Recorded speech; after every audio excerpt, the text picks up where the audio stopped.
Hindi, nagla-love letter ako sa BICAM kasi nga ayoko na maulit.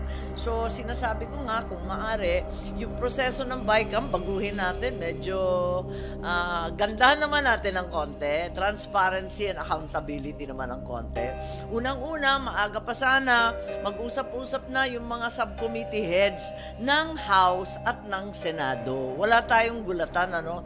Mas maaga, dapat mag-usap na tayo kung talagang kailangan. Ano ba naman, nakakaintindihan naman. Ako, ang tagal ko sa House kaya. Ako yung overstaying sa House. 12 years ako sa House. Pinakamatagal yata ako dun eh.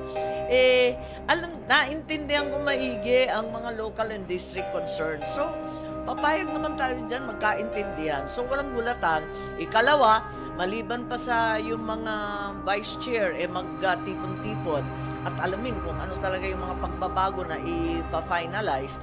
I think the other thing is, kung maaari, yung LBRMO, yung ating finance committee dito, timbrehin rin sa amin kung ano paano naman yung ganon. Dapat konting pakikisama, nadadaan naman yan sa pakikiusapan.